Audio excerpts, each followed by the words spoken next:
We've learned a ton about the newest update coming to Warframe these past couple of weeks. The update called the Old Peace, of course. And while lore-wise, it is looking absolutely delicious. It's looking disgustingly good. Why did I say disgustingly good? Doesn't matter. But anyway, it takes us essentially back in time, and we get to experience the rebellion that seemed to eventually lead to the end of the Orcan Empire. And we are also getting to experience this rebellion in a system we've heard about for almost a decade, but have never gotten to see, the Tau system. To me, someone who's always been invested in the story and history of Warframe, this update is pretty much everything I could have ever asked for. I am so incredibly excited to get to experience some of the past events that have happened in the game, especially when it revolves around the Orcan Empire. Even though we are in Tau, far away from the heart of the Orcan, and most of the Orcan civilians and government, I am still really excited for us to get to experience at least a little bit of Orcan culture.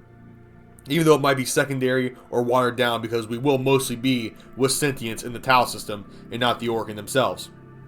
But hey, seeing how an empire runs their colonies should give us some more ideas on how the Orcan acted, and I am all here for it. We will also get to see how the Orcan integrated the Tenno within their society and trained and taught them, with that seeming to be a central focus of the update, based on what we've seen so far. There is so much potential to learn so many different things. It's easily one of the most exciting updates in Warframe history, and based on the fact that the dev team themselves are saying it's their biggest update yet during the streams, I think we might be in store for something absolutely incredible. I know there's quite a bit of glaze going on in this intro to the video, but I just can't help it. I am truly so excited for the new lore we might be getting, and I'll be making all kinds of lore content around it, so be prepared for that and tune in. However, despite all the incredibly interesting and unique things that we've seen through the trailers and the gameplay demo they've shown us as well, one thing has stood out to me more than anything else, and that was the massive statue of Ballas we see in the Orcan halls that we enter on Tau, and the speech that he can be heard giving to the entirety of the people inside the grandiose building that we're in during the gameplay. It should be on the screen right now, and it almost seems like a training facility or a school for the Tenno and Sentients. While this school, or more likely military academy, is something that is incredibly interesting and something I can't wait to delve into, Ballas' propaganda and grandiose statue is something that I'm even more interested in, and something I think will define the entire update, and after years of being silent, might cause Ballas to once again be an incredibly relevant and important character in the universe of Warframe. Basically, he's making his comeback, except it's the past, so it's his... What's before a comeback? The first try? Let's get right into it!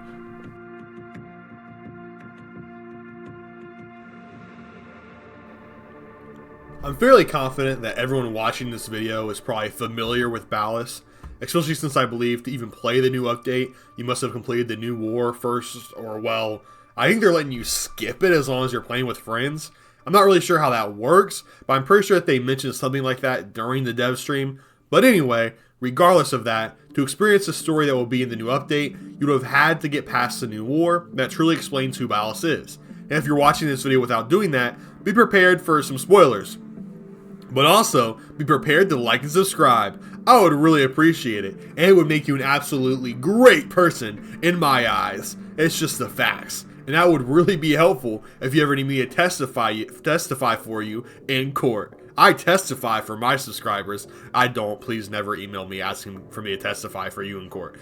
Anyway, Ballas has been one of the most relevant characters throughout Warframe's lore since the very beginning. And likely, at least in my opinion, the single most important and influential individual throughout the entirety of Warframe history. Obviously, we got to see him form Narmer and lay siege to all the empires of the Origin system in the present day, managing to conquer and subjugate the Grineer, the Corpus, and everything in between, and somehow he even managed to defeat the Tenno and largely removed us from the equation until the Drifter showed up on some weird void magic bullshit. Look, Ballas really got screwed there, to be honest, but hey, void shit does indeed happen.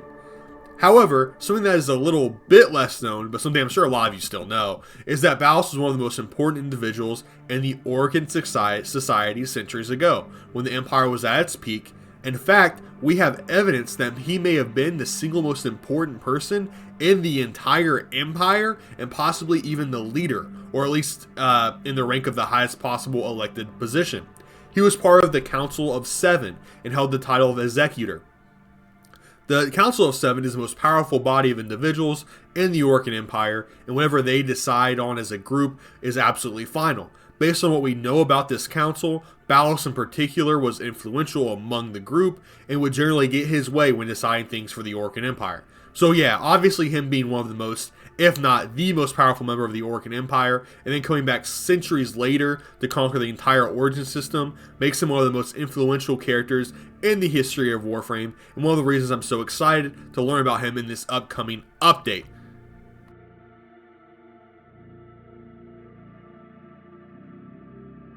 As I said before, Ballas is a member of the Council of Seven, and he was part of it during the time of the Old Peace, which is a time period that the update we're getting is covering, which means we should be seeing a lot of Ballas.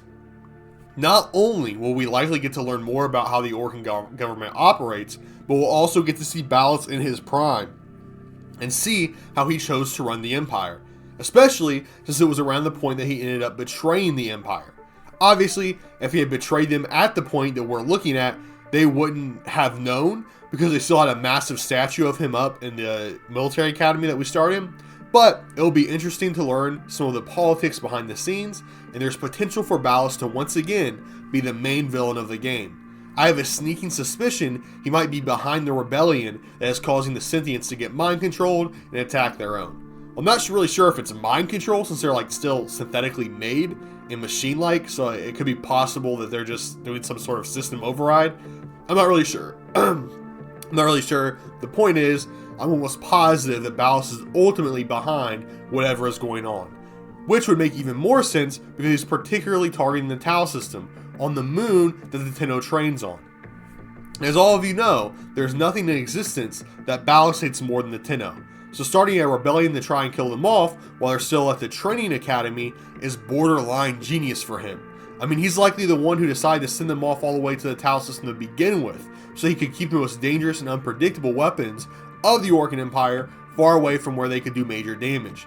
And then, starting fighting in the Tau system to try to keep it away from the Origin system is so sneaky.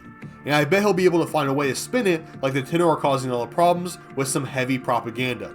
Of course, I don't really know any of this for sure. I'm just guessing based off what we do know about Ballas and the fact they showed him in the gameplay demo, which makes me think that he will end up being a pretty important individual in this update, even if we never actually see him in person, since he'd, be like a trillion miles away in the Origin system, while we're fighting for our lives in the Tau system. Of course, I'm probably making this whole video and dropping it the day before the update comes out, just for us to find Ballas barely mentioned beyond what they already showed, that he's just a background character for the whole thing. Knowing my skill at actually predicting anything to happen correctly in Warframe, that's almost certainly how it'll end up going. But hey, if anything I said is even remotely close to being true, I want some major props down in the comments. Even though I imagine most people could come to the same conclusions I did pretty easily if they've played the entire story.